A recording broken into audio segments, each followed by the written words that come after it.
Hello, love of lit adventurers. It's week 27 and we are going to get started.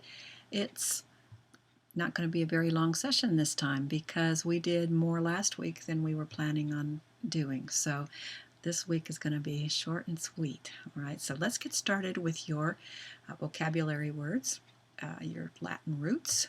And if you'll get out your pieces of paper that have your Latin roots on them, and we're going to go ahead and work on your composition book. So go ahead and cut your composition book pages down to the pages, the 7 inches wide, 9.5 inches tall, and you're going to need 2 of them as usual.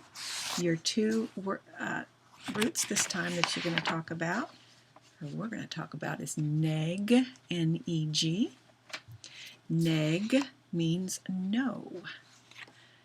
When you say that's a negative, that means that's a no. The other one is not. And that means mark. All right, so we've got neg meaning no and not meaning mark. And you're going to make some pages that look like this. And I have it also, a copy of it in your packet. So I'll put it over here where you can actually see it. I think. Got to figure out how to do it here. All right, here you go. This is your pages. All right, so why don't you take some time and work on those pages. You can make these right here flaps if you want to, so that you can open them up sometime and actually write the definitions of those words. That might be something you might want to do. You can do the same with this one too. All right. Later on in your schooling, when you have to do a lot of vocabulary words, this will be a perfect way to do that. All right, so that's what we're doing for our Latin roots today. Neg and not, and the quizzes that you did have been trickling in, and y'all have been doing a really great job. You clearly have studied those roots, so I was really pleased. So I have a couple more to get, but most of them I do have, and they're looking really good. Congratulations. Good job. All right. The other thing that we were going to do today, which we aren't going to do after all, because we did most of it the last time. Last week we worked on quotations and questions, and technically last week we were supposed to only work on 2 of them. The top 2, but we worked on all of them. So rather than having to finish the last 2 today, we are done unless you didn't finish it. If you did not finish this page last week, then this is your chance to do it, and go ahead and do that. And you can pull out your packet from last week, and it has suggestions as to what you might put underneath underneath each of the flaps. But I would really like you to come up with your own if you can, and not copy mine. Okay, there you go. We're done with that. So really the only thing we have left to talk about is your book. First of all, let's think about, I did have a question for you about last week's book, Prince Caspian, the last part of it. And there's a question I just would like you to think about for a minute.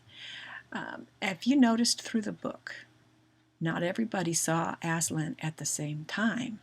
It was kind of happened all the way through the book, one right after the other happened, and there was a real pattern as to when people saw Aslan. Okay, you remember, and a couple of you mentioned in your homework what that pattern was, and what it is did you notice that Lucy, who always seems to be the one that has just always been a staunch believer in Aslan, she just never has doubted.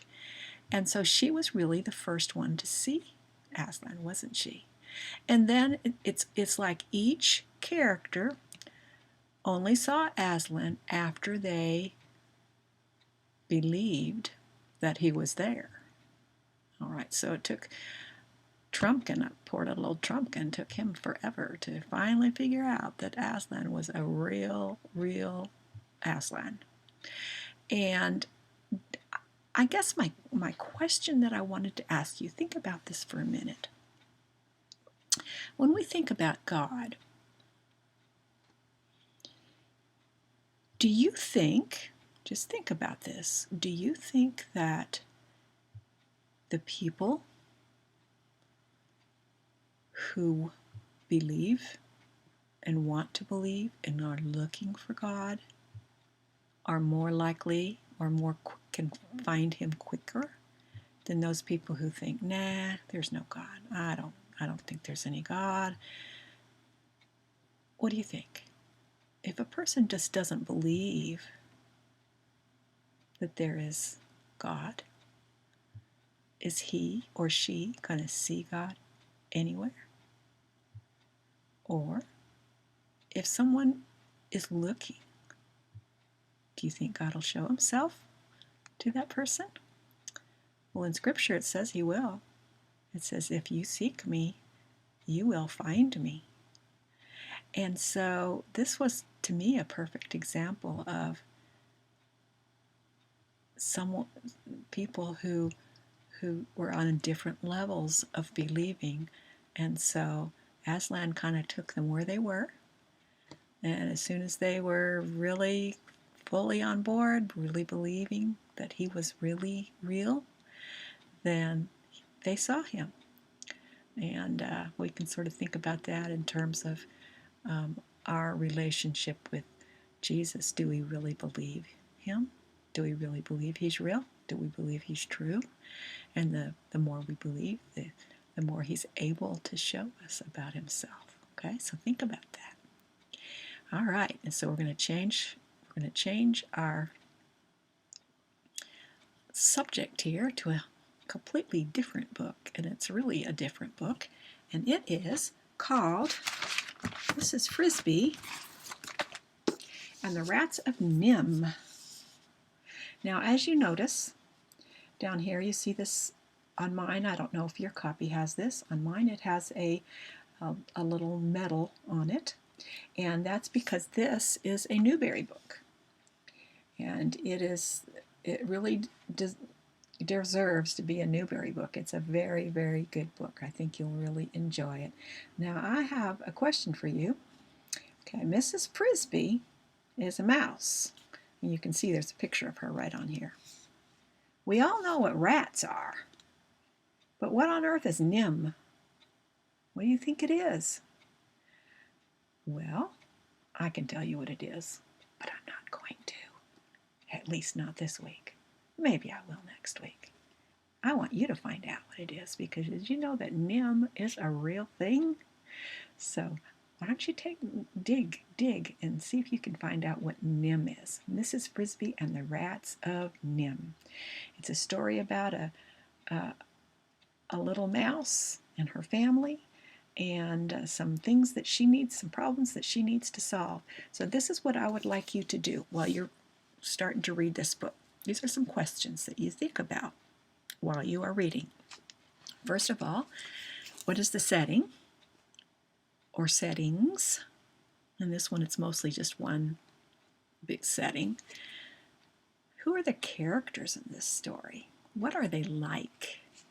Who are the important characters? Who are the ones that the book is mostly about? Think about what the conflicts in this story are. There's more than one.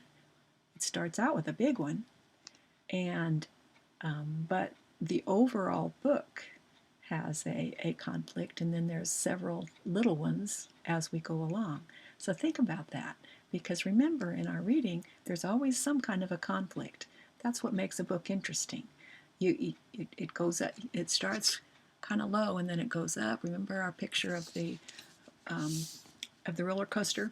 It goes up and it goes up and up, and then it reaches the climax because there's a problem, and then it goes back down because the problem is on the way to being solved. That's a good picture of what a good book is like. All right, so think about the conflict. And think about some ways that, how is the conflict solved, or is it even solved? Think about that. All right. And then we've talked a lot about different themes that books might have. Think about, what is this book trying to say? What are some things that you can take away from this book? What are some themes? So keep that in mind as you're reading. What are some themes? I mean, themes like, when I'm talking about themes, we've made a page about this in our composition books. We things about, honesty, um, truthfulness, hard work. What are some themes that are in this book? Okay, so come up with that for me. All right, so next week we'll talk about some of that stuff, and we're also going to talk about what NIM is. Okay, all I have to do is remember. Now that is the hard part. Now let's look real quickly at your packet, because you'll notice that you have another sheet. Now you have this in your notebook too, but I've also included it of vocabulary, the 4 vocabulary steps. Does that look familiar? Now don't groan too much. All this means, because this means that you have a word, and this week it's only one word. Okay, you have a word that you have to use those vocabulary steps for. Please do it. Please use those vocabulary steps. The word is hypochondria. All right? Hypochondria. If you look at your very first question, you'll see that that's what it says. It says it wants you, I want you to do the 4 steps to hypochondria. Go ahead and highlight that word or something so that you can remember to look for it when you are reading. All right? Because it's there, I promise, it is there. All right, so what you do is, when you find hypochondria, the very first step, it says to find the vocabulary word and write it in context. All that means is the sentence that it's in, write it. Just write that sentence, just like you see it. All right? Then you're going to just guess the meaning, just by reading around it. See if you can figure out what that meaning is, just by the context clues, okay? Just write that. Then you're going to look it up in the dictionary, and this is the 3rd line. You're going to look it up in the dictionary. You're going to write the dictionary definition. All right, and this will tell you what it really means. So after that, since you really know what it means, then you can write a sentence and write your own sentence that has that word hypochondria in it, so that I will know that you know what it means. All right. And the other thing that you will notice, and you have had a couple packets like this, not too many, but you've had a couple, and you'll notice that these questions give you tons and tons of ways to write. See all those lines? All right. Now think about it for a minute. The reason there's a lot of lines is so that you can give me a good, thorough answer. And I've been noticing lately that we've kind of gotten a little lax on our sentences, on our complete sentences. So what I would like you to do is start each of your sentences using some of the words that are in the question. So if you are going to number 2 and you say, and the question is, what are Timothy's symptoms?